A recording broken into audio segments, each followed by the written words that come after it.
Aqui essa noite. Quantos estão realmente felizes com a presença de Jesus? Solta um beijo para ele. Aleluia, glória a ele. A glória seja dada a ele. Ele é bom em todo o tempo e a sua bondade dura para sempre. Esse é o nosso Deus, a quem amamos. Estamos estudando o livro Maturidade Espiritual e espero que você esteja lendo o livro, tá? Por favor, ignore os erros, ainda não foi corrigido, mas já dá para receber bastante do jeito que está. Quem está lendo? Quero todo mundo lendo o livro, amém? Todo mundo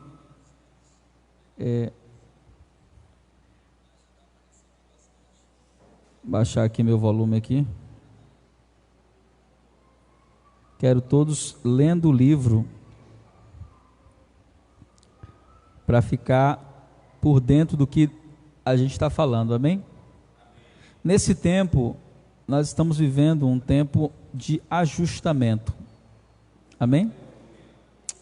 Deus está ajustando algumas coisas em nós, como pastores, e na vida da igreja também. Aumenta só um pouquinho, Diego, por favor, que eu estou com a voz mais fraca hoje. Estou no jejum de até domingo, e o último dia que eu comi foi domingo, né? Passado. Então, até para cantar estava dando umas falhas aqui. E aí o grande desafio vai ser agora, sábado, né? No intensivo, fazer o intensivo todo nesse jejunzão aí, né? Mas Deus dá graça, né? E hoje nós vamos começar a falar sobre discipulado. Nós concluímos domingo agora a obra do Espírito Santo, falando qual é a obra do Espírito Santo em nós.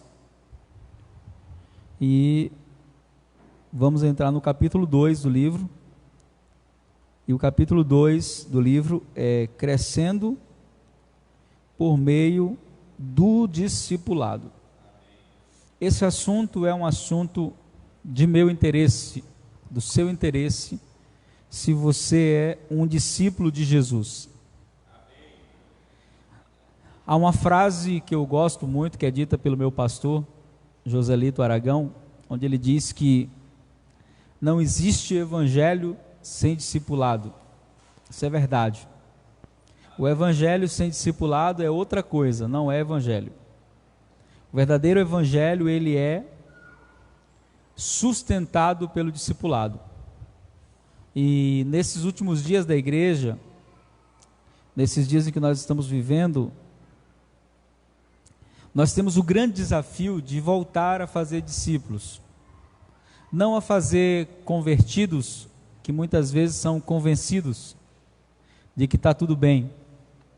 Mas fazer discípulo é muito mais do que apenas ganhar alguém para Jesus. Fazer discípulo é ensinar essa pessoa a caminhar com Jesus, guardando os princípios e os fundamentos que Jesus mesmo estabeleceu para a vida cristã. E nós vamos ler 2 Timóteo 2, por favor, abre aí, 2 Timóteo capítulo 2, versículo 1 e 2.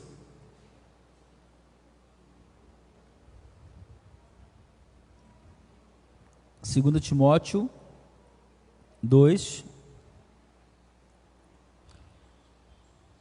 versículo 1 e 2. Aqui é a base de discipulado de Paulo. Paulo falando ao seu filho espiritual Timóteo, ele diz assim: tu, pois, meu filho. E é interessante essa linguagem, né? Meu filho. Ele poderia dizer meu discípulo, ele poderia dizer meu amado, mas ele fala, tu, pois, meu filho. E se você for analisar a trajetória de Paulo e Timóteo, você vai ver que quem ganhou Timóteo para o Senhor não foi Paulo. Quando Paulo conheceu Timóteo, conheceu a família dele, Timóteo já era um jovem servo de Deus. Mas aqui, mais na frente, a gente vai falar sobre paternidade e sobre os níveis que o discipulado alcança. E o discipulado começa desse jeito, né? Começa você cuidando de um estranho, que se torna um discípulo, e que vai crescendo como um amigo, que vai se tornando um filho, e se torna um filho amado, como Timóteo se tornou com Paulo. A linguagem de paternidade no relacionamento deles é a linguagem mais clara de paternidade que existe. Israel, senta lá, pode ser? Ouvir a palavra, irmão? É a linguagem mais clara que existe na Bíblia. Você não vai encontrar nenhum outro relacionamento na Bíblia que defina tanto paternidade como o relacionamento de Paulo e Timóteo, e com Tito, com Filemon. Então Paulo é aquele que ensina o discipulado de uma maneira relacional, nos ensinando que, se nós queremos ser discípulos de Jesus, nós temos que estar sendo cuidados por alguém. Não dá para você abrir a boca e dizer apenas assim: eu quero ser discípulo de Jesus e ninguém vai cuidar de mim. Isso não é bíblico. A Bíblia vai mostrar que o discipulado envolve uma pessoa aqui na terra, envolve caminhar com alguém. Quem não está disposto a aprender nunca vai estar pronto para ensinar. Quem não está disposto a se submeter à autoridade de alguém constituído por Deus, nunca vai poder exercer a autoridade. O discipulado não é só o aprendizado de um conjunto de doutrinas. O discipulado, acima de tudo, é relacional. Amém? Relacional. O que significa isso, pastor? Significa que a base do discipulado de Jesus não é o ensino, é o relacionamento. Mas o relacionamento sem ensino já não é o discipulado de Jesus. Jesus se relacionava para ensinar. Essa era a ideia. Ter um relacionamento, construir um relacionamento. E ao construir um relacionamento, ensinar as verdades caminhando juntos. E aí ele vai falar para Timóteo, é como se Paulo traçasse aqui uma escada progressiva do discipulado. E a escada é: tu, pois, meu filho, falando a Timóteo, fortifica-te em quê? Na graça. Você sabia que a graça de Deus deve ser a nossa sustentação sempre? Fortifica-te na graça que há em Cristo Jesus. Aí ele fala: e o que de mim, entre muitas testemunhas, ouvistes. Preste atenção nisso aqui, que é muito importante. Ele fala o quê? E o que de mim. Falando novamente aquilo que a gente acabou de dizer. Se você quer ser discipulado, você precisa estar debaixo da tutela de um líder, de alguém que vai cuidar de você. Ele fala: e o que de mim ouvistes, entre muitas testemunhas, confia-os a homens fiéis, que sejam idôneos para ensinar a outras pessoas. Então aqui a gente vê 4 níveis. A gente vê Paulo, a gente vê Timóteo, a gente vê homens fiéis e a gente vê outros. Vamos repetir? Paulo, Timóteo, homens fiéis e outros. Se você tiver com a Bíblia de papel, dá até para riscar aí, ó. Meu filho, homens fiéis, outros. É como se Paulo estivesse dizendo para Timóteo o seguinte: se você, como discípulo de Jesus, recebe apenas a verdade para você, e você armazena ela em você, e você não faz discípulos, você não entendeu a mensagem de Jesus. Até porque a centralidade do discipulado é conhecê-lo e torná-lo conhecido. Essa é a centralidade do discipulado de Jesus. Então eu preciso conhecê-lo e fazê-lo conhecido. A grande questão é que discipulado dá muito trabalho. E muitas vezes a gente não quer ter trabalho com as pessoas, a gente não quer se envolver com elas. É melhor você ter uma grande plateia do que você investir em discipulado. Muitos pastores preferem isso. Uma plateia de seguidores que lhe aplaudem, que gostam da mensagem que ele prega. Mas o discipulado, ele exige um estreitamento de relação. O discipulado exige conhecer, caminhar juntos, comer sal, comer farinha junto. O discipulado exige que o pastor entre na sua vida e que você preste contas a um pastor.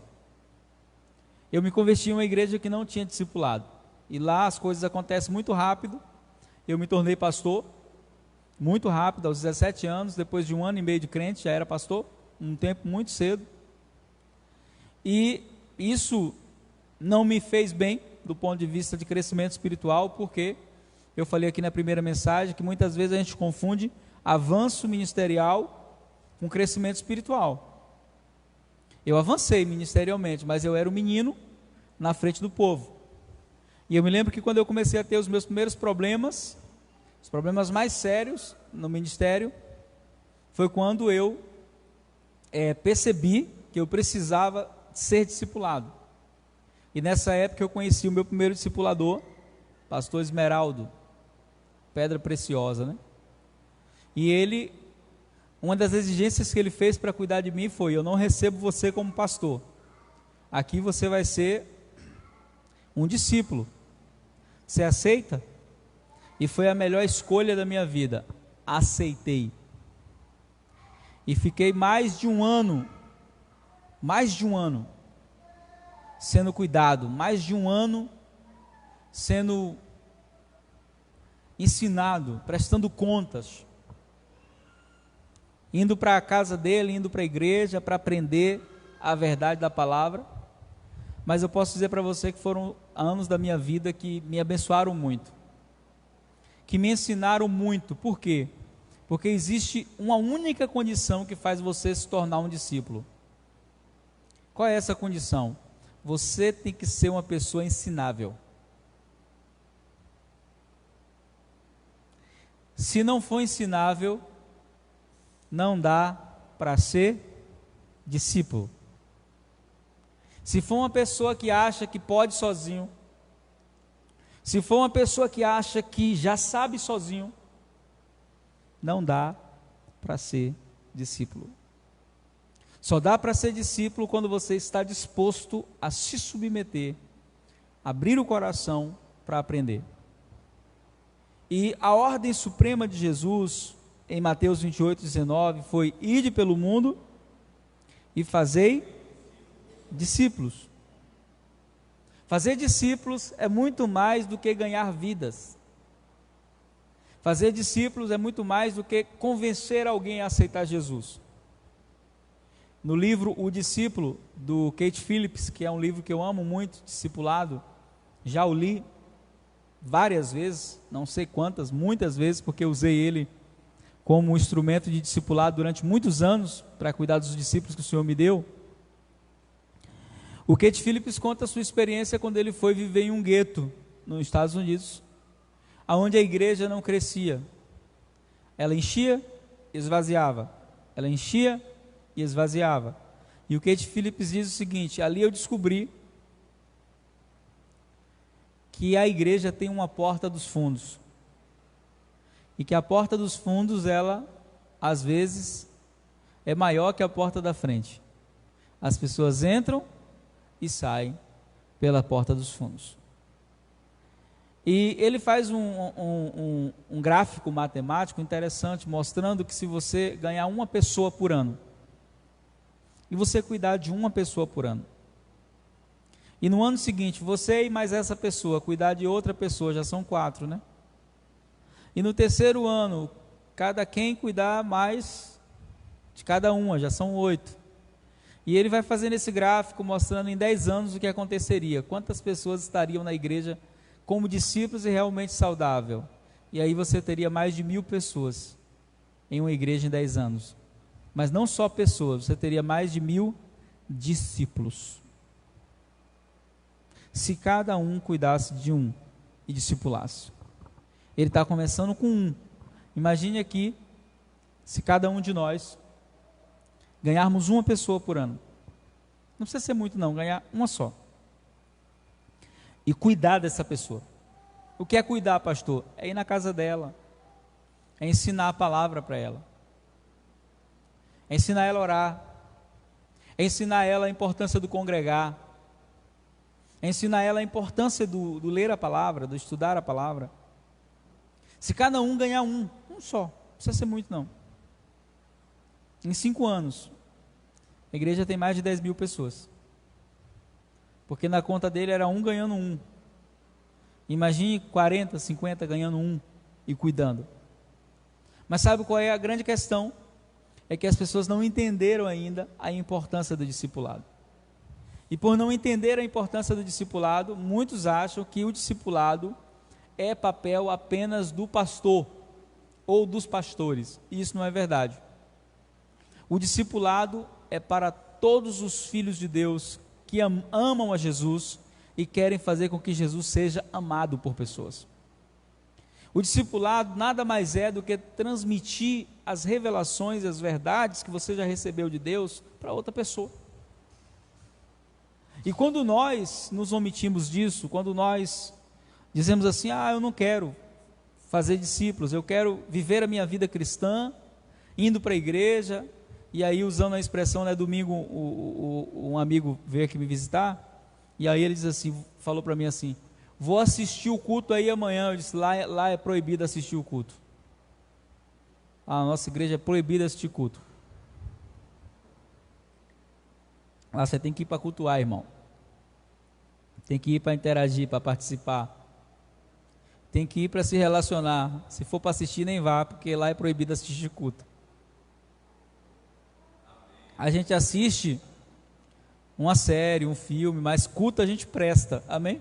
Aí ele deu risada, falou, não, eu estou indo amanhã prestar culto ao Senhor aí. Eu falei, agora está certo, agora está tudo certinho, tudo beleza agora. Mas por que isso? Mas tem gente que diz assim, não, eu quero ficar na igreja, quero ir para o culto, quero voltar para casa. E ela condiciona a vida dela a uma rotina de culto. Mas o discipulado, ele tem fundamentos que precisam ser colocados em prática. Primeiro fundamento do discipulado é que não existe discipulado sem relacionamento. Não existe. Eu, muitas vezes por viajar muito, ou por ter, obrigado filha, por ter visibilidade na internet, eu recebo muito a seguinte proposta: pastor, quero ser seu discípulo. Aí às vezes quando eu ouço isso, eu entendo a intenção do coração da pessoa, entendo, mas eu não sei tapear, eu não sei enganar. E aí eu já vou dizendo quais são as condições para ser o meu discípulo. Até porque o mandamento não é ser meu discípulo, não é. O mandamento é ser discípulo de Jesus, amém? Mas eu entendo quando a pessoa está falando, quero ser seu discípulo, eu entendo, não é que eu não entendo. Entendo que a intenção dela é assim, eu quero ser discípulo de Jesus, mas eu quero que você cuide de mim, cuide da minha vida, entendo isso. Mas eu começo a esclarecer alguns pontos que às vezes não ficam claros para as pessoas. Um deles é, você quer ser discipulado por mim, você tem que ter um relacionamento comigo. E ter relacionamento não é vir no culto que eu prego. Ter relacionamento não é me chamar de pastor. Ter relacionamento é caminhar junto. É prestação de contas. É dar satisfação da vida. Quando faz e quando não faz. Eu me lembro de um culto que eu participei só para pastores lá na Batista Lagoinha com o pastor Márcio Valadão. E ele falou assim, aqui na igreja eu não proíbo nada. Quando a pessoa chega para mim e diz assim, pastor, quero fazer tal coisa, eu digo, vai. A única coisa que eu quero é que você me preste relatório de tudo que você vai fazer. E aquilo que você achar que eu não devo saber, é justamente isso que eu devo saber. Então ele disse, não proíbo ninguém de fazer absolutamente nada. E ele diz, por isso, nós temos aqui na igreja mais de 250 ministérios. Ele usou essa palavra, né? Ministério. Ele disse, desde pessoas que escrevem carta para os presos, tem um ministério lá, que é de escrever carta para os presos. Foi nesse ministério de escrever carta para os presos, que o Guilherme de Pádua, que estava lá no presídio, foi alcançado por Jesus. Há o ministério que visita doentes, o ministério que socorre mendigos, o ministério que faz isso, que faz aquilo. Mas você vai encontrar na igreja muitas pessoas dispostas a fazer e poucas pessoas dispostas a se submeter. Não vai faltar gente fazer, até porque o fazer, ele gera em nós uma sensação de importância. Um dos maiores anseios do ser humano é se sentir importante. É um dos maiores anseios, se sentir importante. Então, eu me lembro, nós fomos pastor em uma igreja no interior, e era normal chegar as pessoas e dizer assim, pastor, Deus me disse que é para congregar aqui com o senhor. E olha, eu sou levita, eu faço a obra do senhor, eu faço isso, eu faço aquilo outro. Já começou errado. Não estou interessado em gente que faz, porque para fazer vai sempre ter. Estou interessado em gente que está disposto a aprender o caráter de Jesus. Estou interessado em gente que está disposto a sentar para ouvir primeiro. Estou interessado em gente que está disposta a abrir o coração para aprender. Porque o que não falta na igreja hoje é gente querendo fazer coisas. E a gente acredita muito que fazer coisas para Deus significa que Deus está aprovando o que a gente está fazendo. Só que Marta estava fazendo algo para agradar a Jesus, mas Jesus não estava nem aí para aquilo. Jesus estava interessado em Maria, que sentou aos pés dele para quê? Para ouvir. Então a nossa geração na igreja hoje, ela é uma geração muito parecida com Marta. É uma geração que está fazendo muito e obedecendo pouco. É uma geração super produtiva. Mas a produtividade para Jesus só tem valor quando o caráter está alinhado com o dele. Se o caráter não estiver alinhado com o de Jesus, sabe o que vai ser? Vai ser só obra morta. Sabe o que é obra morta? É aquela obra que você faz, mas não é para a glória de Deus. Sabe o que vai acontecer? No dia do juízo, o fogo de Deus vai vir, e Paulo diz que vai passar pelo fogo as nossas obras. E o que for obra morta, vai queimar. E o que vai sobrar? Nada. Por isso, quando nós falamos de discipulado, a primeira coisa que nós precisamos entender, e aí a gente tem que entrar nesse entendimento bíblico, que uma pessoa quando chega na igreja, ela pode ser quem for lá fora. A gente vê muito isso na igreja, né? Chegou o cara lá de fora que era cantor, então ele é músico, e aí na igreja às vezes a gente tem uma deficiência de músico. Aí o que a gente faz? Antes de ensinar esse irmão a ser discípulo, a gente coloca ele para tocar. Por que a gente coloca ele para tocar? Porque a igreja precisa de um músico. E nunca foi assim que Jesus mandou fazer as coisas. Ou o irmão vem de lá de fora e ele é um palestrante, por exemplo. Um cara que tem influência, já ministra para muita gente. Eu me lembro de um músico que se converteu em uma igreja que eu estava. Vou falar o nome para não comprometer. E o pastor, quando viu o menino se converter, ficou impressionado, né? Então já botou logo para tocar. Tinha um mês de crente. Eu sentei com ele e falei, pastor, não é assim que faz não. Primeiro que esse cara aí não tem noção do que é cantar e do que é adorar. Ele é cantor. Ser cantor e ser um ministro de louvor são duas coisas muito diferentes. Então a gente precisa ensinar esse cara aí o que é adoração. Porque senão ele vai vir aqui para frente e ele vai achar, sabe o quê? Que ele é a atração aqui. E que as pessoas têm que vir para aqui porque ele canta bem, porque ele tem uma boa voz, mas o pastor não obedeceu e queria, né, o culto cheio naquele dia da semana, colocou aquele irmão para cantar. Mas eu fiquei acompanhando aquele irmão, resolvi fazer um discipulado com ele. E depois o irmão foi cantar, o primeiro dia que foi cantar, travou. Cara, um profissional, mas não entrava no tom. Nervoso, suou demais. Resultado, foi horrível.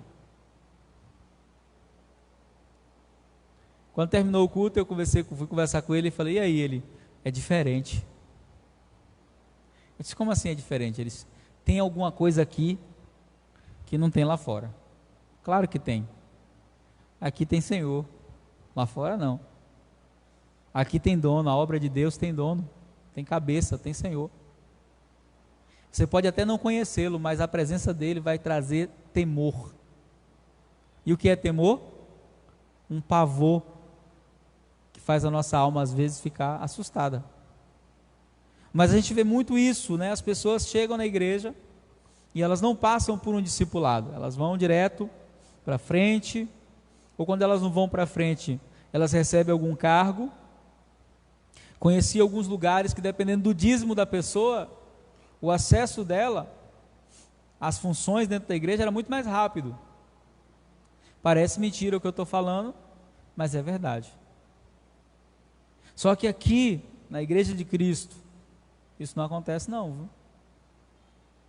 Aqui, irmão, a porta é igual para todos, pode ser quem for. Chegou, vai ter que passar pelo mesmo caminho. Que caminho é? Discipulado, irmão.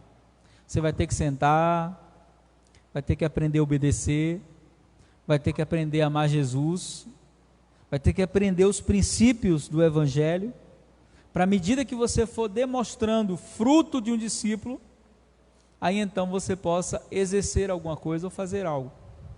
Essa foi a nossa ideia desde o começo, né? Precisamos entender a centralidade disso. Por quê? Porque nós queremos que as pessoas, pelo simples fato de ir à igreja, mudem. Não muda não. Muda a aparência, muda até o linguajar, mas caráter só é mudado quando é confrontado, quando é ensinado. Porque é interessante que as pessoas novas convertidas, eu sou apaixonado pelos novos convertidos, porque os novos convertidos, eles têm uma coisa interessante. O grande problema do crente é quando ele fica velho, sabia? Quando ele fica, não é um velho crente não, né? Que tem a diferença do velho crente e do crente velho. É igual a diferença do velho profeta e do profeta velho. A Bíblia fala lá no Antigo Testamento do profeta velho. Tem muito velho crente, né? Que é velhinho assim, igual meus velhinhos, que são velhos, mas são discípulos. O problema é quando o crente fica um crente velho. Sabe o que é o crente velho? É aquele crente que já sabe de tudo. Pastor não pode ensinar nada, que ele já sabe de tudo. E às vezes o problema não é esse não, né? Sangue de Jesus tem poder. Às vezes o problema não é esse não. Às vezes sabe qual é o problema? O problema maior de tudo é que hoje, com acesso à internet, tem uns irmãos por aí que eles acham, já sei mais que o pastor. O pastor pregou aí, mas isso aí que o pastor pregou, eu já ouvi fulano pregando, pregou melhor. E aí começa a entrar numa linha de quê? De comparação. E esse é o problema. Por quê? Porque o novo convertido, ele tem uma graça. Qual é a graça do novo convertido? Ele quer aprender. É ou não é? Você fala para o novo convertido, vai ter monte. Ele nunca foi no monte. Ele, que dia é, pastor? Aí no dia do monte chove. Ele, pastor, a gente vai, né? Assim mesmo, né? O crente velho já disse, pastor, chovendo, pode pegar uma gripe, com esse negócio de coronavírus aí, então a gente não pode dar brecha. Ou seja, ele arruma, o discípulo novo, ele dá um jeito. O discípulo, o crente velho, não vou botar crente, discípulo, né? Porque discípulo é discípulo a vida inteira, né? Mas o crente velho, ele dá uma desculpa. Não veio para o culto por quê? Cansado, pastor. Cansado demais. Trabalhando muito. Ô infeliz, tu não pediu para Deus abrir uma porta de emprego? Agora que Deus abriu, tu não vem para o culto porque está cansado. Como é que pode? Está vindo para o culto por quê? Ah, pastor, não estou vindo para o culto porque o senhor sabe, né? Criança está novinha, E vai assim nessa. Isso não acontece com o novo convertido, não, irmão. Acontece não. Quando você está novo convertido, sabe o que acontece? A sua sede de Deus é visível. O problema é quando a gente perde a sede e a fome de Deus. Tem um amigo meu que diz assim: novo convertido é bom demais, você bota a mão na cabeça, ele já cai no poder. O velho você tem que empurrar, meu irmão, e para derrubar tem que passar capoeira, como diz na Bahia, senão o infeliz não cai não. E quando cai ainda levanta brigando com o pastor: quer me matar, pastor? Então nós vivemos dias desafiadores na igreja, nós vivemos dias difíceis. Por quê? Porque as pessoas não querem ser discipuladas. Elas não querem, simplesmente não querem. E por que elas não querem? Porque elas querem viver o evangelho da maneira delas. No livro O Discípulo, o pastor Juan Carlos Ortiz, um argentino, ele diz que as pessoas, quando não querem o discipulado, elas vivem o quinto evangelho. Que quinto evangelho é esse? Ela pega um pouquinho de Mateus, um pouquinho de Marcos, um pouquinho de João, um pouquinho de Lucas, as partes que ela gosta, e ela diz: vou viver isso aqui. Ela vive só aquilo que lhe interessa, lhe agrada. Isso não é discipulado, amém? O discipulado verdadeiro vai gerar em nós uma consciência de compromisso. Vou repetir: o discipulado verdadeiro vai gerar em nós uma consciência de compromisso. Quando se perde essa consciência de compromisso, não serve mais para ser discípulo, porque deixa de ser ensinável. E eu estou nesse negócio de igreja, irmão, tenha tempo, viu? São 26 anos nesse negócio de igreja. Tem coisa que lhe assusta, que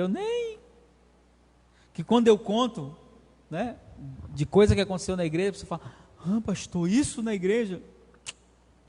Olha, nada me surpreende mais na igreja, viu? Nada. Por que não me surpreende? Porque hoje o que mais tem é cristão, evangélico, crente. Mas o que menos tem, sabe o que é? É discípulo de Jesus. É gente que diz: porque estou indo na igreja, agora sou discípulo. É mentira isso. Ir a um curral não te torna uma vaca, um boi. E a igreja não te torna um discípulo de Jesus, não. O que torna você um discípulo de Jesus é quando você abraça o discipulado com veracidade. E o que é abraçar o discipulado com veracidade? A pergunta é simples: tem alguém que cuida de sua vida? Você presta contas da sua vida para alguém? Tem alguém que pode falar alto com você, que pode lhe repreender, que pode jogar duro com você? Tem alguém que faz isso? Tem alguém? Ou não tem? Se não tem, você não é discípulo. Você pode ser até um evangélico. E os evangélicos da nossa geração, eu vou te falar, viu? Tá uma vergonha, viu? Tá uma vergonha demais. Os evangélicos da nossa geração têm envergonhado o nome de Jesus, irmãos, de maneira... Agora no carnaval mesmo, a gente viu isso, né?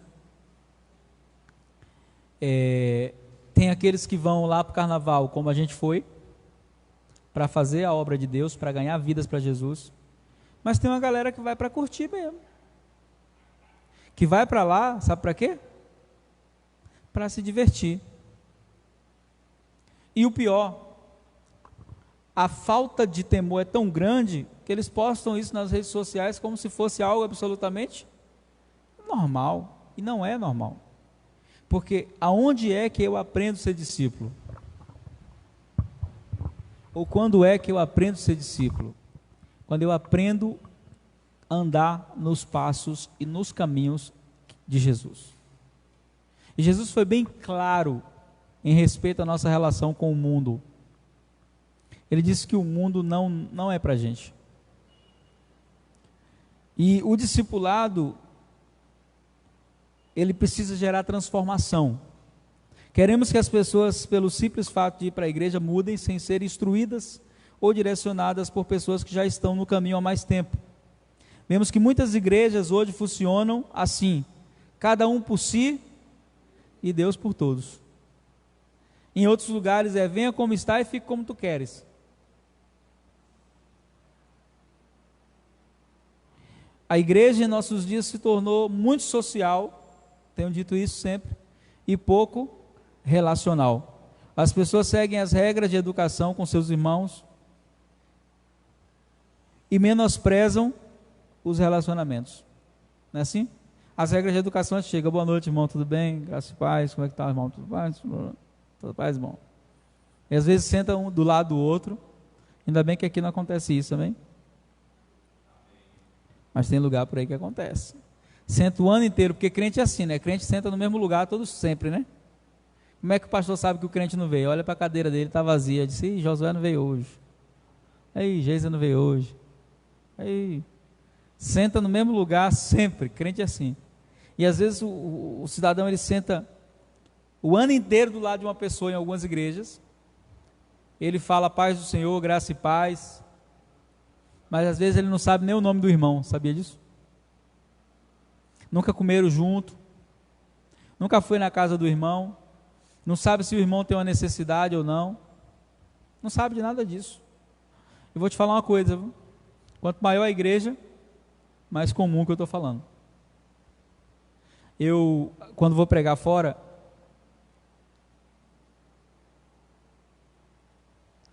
eu já não me visto como os pastores geralmente se vestem, né? Já sou meio quebrador de regra, né? Então, não visto paletó, não visto gravata, não visto terno, nada disso. Não gosto. Eu não gosto. E aí, às vezes eu vou pregar, e outro dia eu fui pregar uma igreja de São Paulo, igrejona, grande. E aí estava frio, eu fui com suéter, calça jeans e de tênis. E o pastor chegou, me recebeu com todo amor, né? Aí disse para mim assim, reverendo, vamos lá para frente. Eu disse, não pastor, eu quero ficar aqui. Vou ficar aqui. Obrigado, filho. Vou ficar aqui sentado mesmo. Mas por que eu faço isso? Porque eu quero perceber como os irmãos me tratam. Porque muita gente trata bem quando sabe que você é o quê? O pastor, o pregador da noite.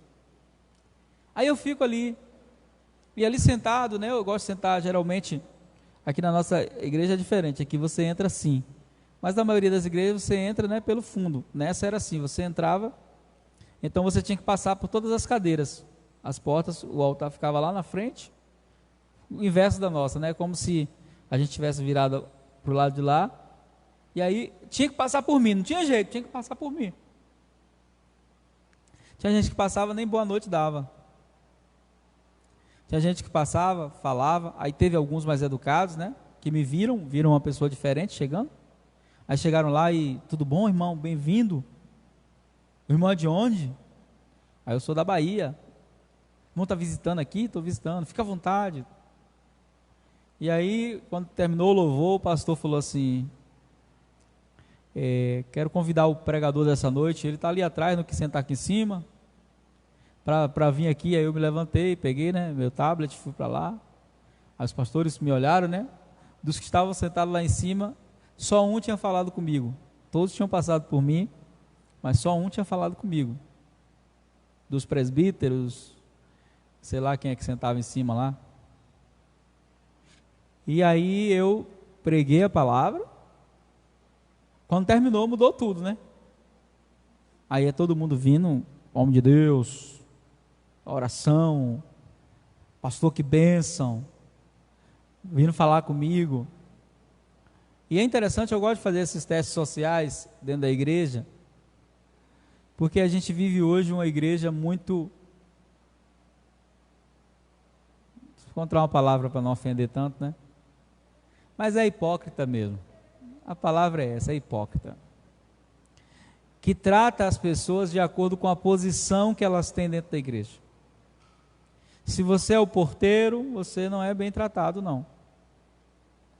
Estou conversando com o garoto lá de Moçambique, Vanildo José.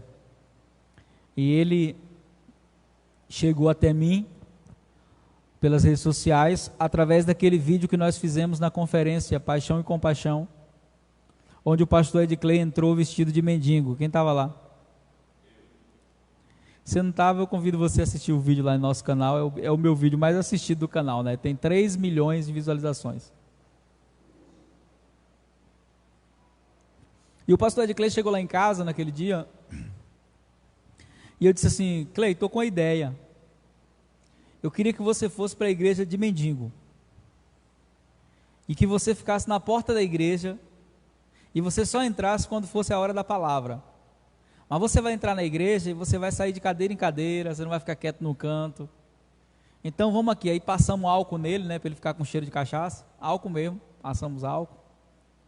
Ele colocou os dreads, né, que eu tenho, do boné que eu tenho, passou cavão na cara. Assista um vídeo, você vai ver, ele ficou um mendigo mesmo. Encheu um saco de coisa. E aí, falei, pô, a gente não tem nada fedendo aqui para colocar em você, né? Vai ficar assim, fedorento. E ele foi para a igreja, né? E ficou lá na porta aí. Graças a Deus, ele foi bem recebido. E quem recebeu ele? O porteiro, que era um alcoólatra, que estava lá fazendo um bico, né? Tentando se recuperar do alcoolismo. O Pedro. E o Pedro disse: eu não posso deixar você subir para lá, porque eu não sei como é que vai ser lá em cima, mas aqui fica à vontade aqui e tal. E aí eu não vi ele entrar, né? Eu falei, para alguém vai lá buscar ele, né? E aí trouxeram ele e ele ficou ali de um lugar para o outro, né? Perturbando no culto. Mas foi bem tratado. Eu fiquei feliz naquela noite. A igreja, não sei se porque estava no clima da conferência, Paixão e Compaixão, e aí ele foi bem tratado, foi bem recebido, ganhou dinheiro, que ele ficou pedindo dinheiro às pessoas, né? E foi interessante porque ele veio de carona com o apóstolo Joselito, e o apóstolo Joselito não reconheceu ele, deu R$10 para ele. Quando ele tirou o chapéu assim, né, que ele tirou os dreads, o apóstolo, eu não acredito que é de Clay.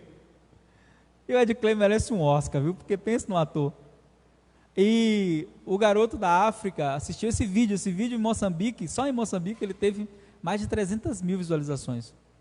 A gente tem o YouTube Studio, que tem os analytics, né? Onde você pode ver quantas visualizações teve por país. E esse vídeo teve... E aí ele falou, o que mais me chamou a atenção, pastor, em querer falar com você, foi que nem todo mundo recebe bem quem entra na igreja, principalmente se for um morador de rua, se for uma pessoa que não se enquadra no perfil que a gente está disposto a receber. Semana que vem eu vou fazer uma live, quarta-feira de manhã, começou essa semana a falar sobre sexualidade restaurada, e o tema da semana que vem é a igreja e a homossexualidade, né? Na live. Por quê? Porque, por exemplo, entra um travesti na igreja hoje. Se entrar um travesti na igreja, como ele é tratado? Em muitas igrejas, os olhares vão condená-lo. E não tem jeito, né? Você sabe quando você... Até porque já tem uma sensação que eu não sei se você sentiu a primeira vez que eu fui na igreja, a sensação que eu tinha é que todo mundo estava me olhando, mesmo quem não estava, né? Já tem essa sensação. E se você é realmente olhado de uma maneira preconceituosa, religiosa, dificilmente você vai querer abraçar o evangelho de verdade. Por isso que nós, como igreja, precisamos voltar à essência do discipulado.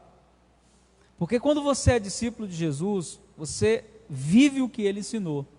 E uma das coisas que Jesus ensinou foi que nós devemos amar as pessoas. Que não importa a condição que ela esteja, seja ela um leproso, uma prostituta,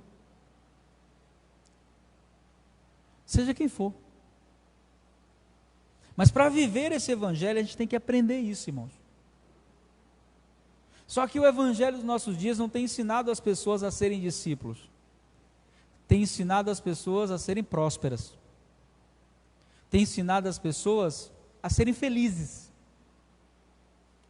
Só que a felicidade, ela é muito relativa na vida de um filho de Deus. O que é felicidade para um discípulo de Jesus? Será que felicidade para um discípulo de Jesus é ter um carro novo, zero? Será que felicidade para um discípulo de Jesus é viajar o mundo e postar isso nas redes sociais? Se a felicidade para alguém que se diz discípulo de Jesus se resume a isso, essa pessoa não entendeu o evangelho ainda. Eu não estou dizendo que é errado você ter um carro novo, você viajar. Eu só estou dizendo para você que a felicidade do coração do discípulo de Jesus, a verdadeira felicidade, sabe qual vai ser? Vidas sendo alcançadas. Se essa não for a felicidade, se essa não for a realização, uma vida que se converte faz o céu se alegrar. É o que diz a palavra. Então nós precisamos voltar à essência do discipulado. E qual é a essência do discipulado? Conhecê-lo e fazê-lo conhecido. Para a gente fechar, em uma sociedade tão egoísta e mesquinha, onde as pessoas não estão mais valorizando os relacionamentos, a não ser que haja algum interesse pessoal, poucos estão dispostos a investir na mudança de vidas. Poucos. As pessoas estão dispostas a investir em quê? Em relacionamentos que lhe tragam algum resultado. E na maioria das vezes, financeiro. O que eu posso ganhar te ajudando? Eu estava no Extra, esperando Dani, que foi resolver o negócio da faculdade, e aí eu tenho um propósito comigo. Qual é o meu propósito? Eu não dou dinheiro a ninguém que me pede dinheiro, mas toda regra tem a sua exceção, né? Aí eu estava lá, chegou um rapaz, tudo bom? Desculpa, aquela velha história, né? Clichê, né? Desculpa estar te perturbando aqui e tal, e mostrou uma caixa de isopor. Mostrou uma caixa de isopor. E só eu fiz essa caixa porque eu quero vender pãozinho delícia nos ônibus. Eu morei nos Estados Unidos, falo inglês fluente. Morei na Espanha, falo espanhol. Aí eu já fiquei interessado, né? Falei, vamos conversar. Qual é o seu nome? Ele disse, Márcio. Eu disse, Márcio, você morou quanto tempo lá? Eu comecei a conversar com ele e tal. Ele disse assim, e qual é a ideia? A ideia é eu compro lá o pãozinho delícia por X e vendo X, ganho o dobro. E eu vim de lá dos Estados Unidos porque meu irmão, mataram meu irmão, e eu não estou contando essa história para ele comover, eu vim cuidar dos meus pais, e eu não tenho emprego aqui, eu não quero ficar parado, eu aprendi lá nos Estados Unidos a me virar, só que eu não tenho dinheiro para começar, e aí não importa, se você for me ajudar com 50 centavos, não importa, o que você me ajudar aí eu estou juntando, eu vou comprar e eu vou ficar vendendo, se você quiser ver que é verdade, eu vou estar vendendo lá em Estela Mares, de frente à Caixa Econômica, perto da Drogazil, não tem aquele semáforo, eu vou ficar vendendo ali. Eu olhei para ele assim, né? Percebi sinceridade no olhar dele e dei a ele um valor, né? Só, isso aqui dá para você dar um pontapé inicial. Agora é o seguinte, eu vou lá, ver se você está lá vendendo. Se você estiver vendendo, quando chegar lá eu vou lhe dar 100 conto. 100 reais. Ele, hã? Certo. Eu vou lá. E se chega lá for verdade, eu não vou comprar seu produto, não, eu vou lhe dar 100 reais. Mas eu não vou dizer para você que dia eu vou. Eu vou. E eu vou. Mas eu parei para ouvir aquele cara. Antes dele sair, eu comecei a falar para ele do segredo do sucesso. Você sabe qual é o segredo do sucesso, né? Jesus. Então, quando você é discípulo de Jesus, você entende que ajudar pessoas é muito mais do que você dar dinheiro. É você ensinar a ela o caminho para o sucesso. E como sucesso é uma palavra muito dita nos nossos dias de maneira equivocada, sucesso, irmão, não é ter uma conta bancária abastada. Sucesso não é ter realização profissional. Sucesso é ter garantia de eternidade. Louco, se hoje te pedirem a tua alma, o que tu tens? Para quem serás? É a história do homem que construiu armazéns para armazenar a riqueza que tinha, mas que não tinha eternidade. E nós, como discípulos de Jesus, precisamos voltar a olhar para as pessoas com esse olhar. O olhar que Jesus olhava para as pessoas. A Bíblia vai dizer que Jesus, vendo a multidão de perdidos, sentiu compaixão por eles, porque eles andavam perdidos, desgarrados, como ovelhas que não têm pastor. E nós precisamos voltar a ser discípulos, voltar à essência do Evangelho, a entender que o significado da graça é manifestá-la em outras pessoas. Por meio de quê? Do discipulado. Amém? Vamos orar? Fica de pé. Vamos orar. Coloca a mão no seu coração.